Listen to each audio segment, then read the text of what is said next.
Queridos hermanos y hermanas, el domingo pasado el Evangelio nos presentaba a Juan Bautista en el desierto. Este tercer domingo de Adviento nos lo presenta en la cárcel. En el desierto, Juan Bautista había sido una voz profética, fuerte, llena de autoridad. Ahora está en la cárcel, encerrado en la fortaleza herodiana de Maqueronte, al oriente del Mar Muerto, donde más tarde será decapitado por Herodes. Pocos días antes de la fiesta de Navidad, el Evangelio pone delante de nuestros ojos a un profeta encarcelado, al profeta que preparó los caminos del Mesías. Y no por haber cometido un delito, sino a causa de sus ideas, de sus actitudes y de sus palabras. Su libertad interior, su capacidad de soñar, su fuerza para despertar esperanzas en el pueblo lo habían vuelto incómodo. Los poderes de este mundo no soportan a las personas valientes que encarnan la verdad y contagian libertad. La prisión de Juan Bautista no es un hecho del pasado. Hoy también sigue habiendo en muchos de nuestros países personas privadas de su libertad, sometidas a torturas psicológicas y físicas, a quienes no se les respeta su dignidad humana y se les condena injustamente a la soledad y al sufrimiento. A pocos días de la Navidad, la prisión injusta del Bautista nos invita a recordar a los presos de conciencia de hoy. Entre ellos hay líderes políticos y defensores de derechos humanos, cuyo único delito ha sido soñar y luchar por un país mejor. Hay también sacerdotes, laicos y obispos encarcelados por ser testigos y profetas del Evangelio. Pienso con especial cariño en este momento en los obispos católicos, Monseñor Joseph Sen, de 90 años, detenido por las autoridades de Hong Kong, obispo. E indudablemente en mi amado hermano obispo, Monseñor Rolando José Álvarez, obispo de Matagalpa, privado de su libertad por la dictadura de Nicaragua desde hace más de 4 meses. No olvidemos a estos hermanos y hermanas nuestras que sufren injustamente y a quienes se les acusa de delitos que no han cometido. En nuestro camino hacia la Navidad, no seamos indiferentes. Elevemos nuestra oración por ellos, para que el Señor les dé fuerza, los proteja y les dé salud. Recordémoslos con afecto, y ya que hemos visto que es inútil exigir su libertad, pidamos, supliquemos, oremos al Señor que ablande el corazón de los tiranos para que los liberen y que los liberen inmediatamente y sin condiciones. Sus familiares tienen derecho de tenerlos junto a ellos. Sus hijos los necesitan. La sociedad estará herida mientras están detenidos. El pueblo de Dios sufre la ausencia de sus amados pastores encarcelados y necesita su presencia cálida y su voz profética. No podremos tener una alegre Navidad mientras ellos y ellas estén sufriendo esta terrible injusticia, este crimen que clama al cielo, como Juan Bautista al inicio, antes de la llegada de Jesús. Pues bien, la voz profética de Juan Bautista, que se alzaba valiente y fuerte, ahora es una voz tímida, incierta e insegura. La voz que gritaba en el desierto se vuelve ahora una voz que duda y pregunta desde la cárcel. Ha oído hablar de las obras de aquel que él anunció como Mesías, y no ha llegado el terrible juez que venía a condenar a la humanidad. No ha venido el Mesías poderoso y lleno de ira que destruiría a los malvados y condenaría a los pecadores. Ha llegado un hombre bueno que perdona a los pecadores, que sana a los enfermos, que a todos da esperanza. Juan Bautista se siente confundido. Dice el Evangelio que mandó a unos discípulos suyos desde la cárcel a preguntarle a Jesús: ¿eres tú el que tenía que venir o tenemos que esperar a otro? Al dolor y a la humillación de la cárcel se añade ahora la duda de la fe del gran profeta. Juan Bautista tiene sus dudas. ¿Dios lo habrá engañado? ¿Entendió él mal las promesas de Dios? Jesús de Nazaret, que ha venido detrás de él y a quien él bautizó y anunció, ha resultado ser un Mesías muy diferente del que él imaginaba. ¿Dónde está el hacha puesta a la raíz de los árboles para cortar a los que no dieran frutos de conversión?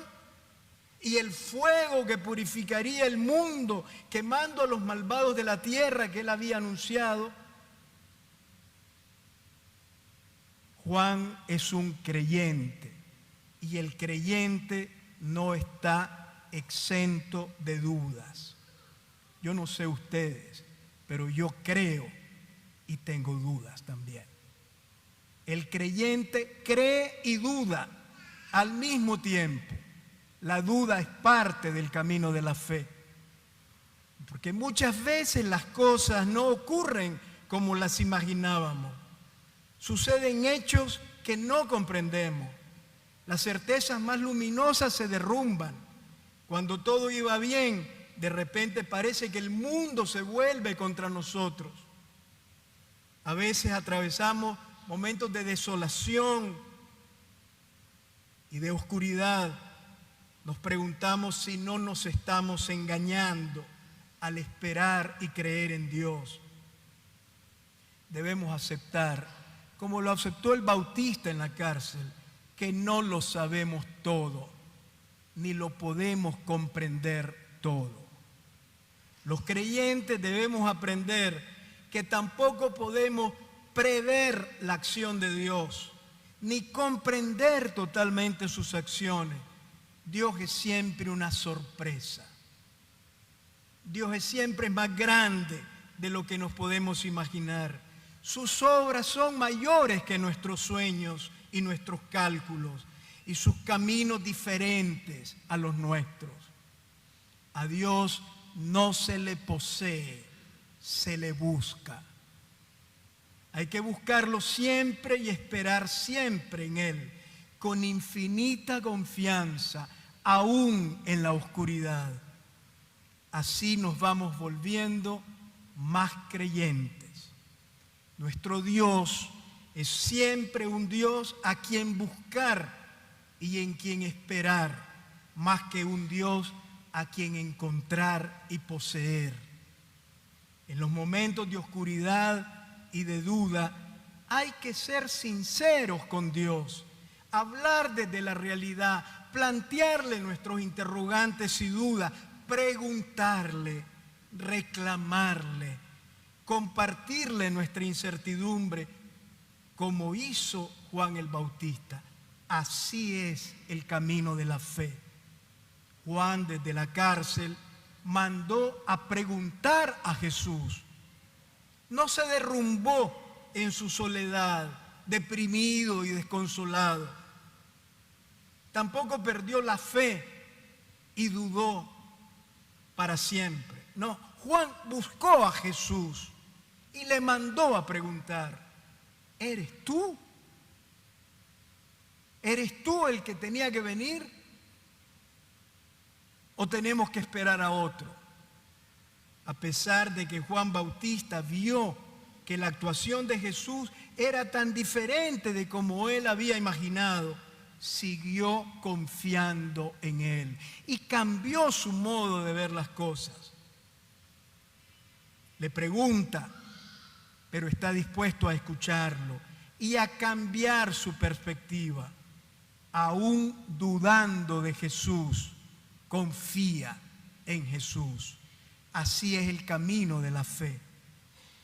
No lo olvidemos, en Dios podemos confiar, aún cuando no lo comprendemos del todo. Ante la pregunta de Juan Bautista de que si Jesús es quien debe venir o hay que esperar a otro, el Señor no responde con un sí o con un no. Tampoco le da una lección teológica sobre la naturaleza del Mesías, sino que le relata, le cuenta lo que está haciendo.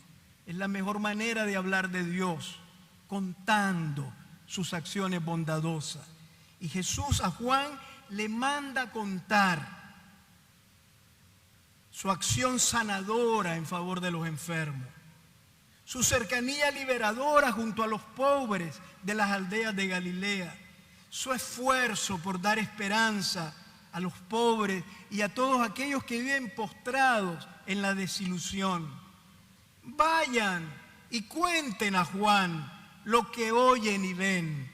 Los ciegos ven, los cojos andan, los leprosos quedan limpios, los sordos oyen, los muertos resucitan y se anuncia a los pobres la buena nueva.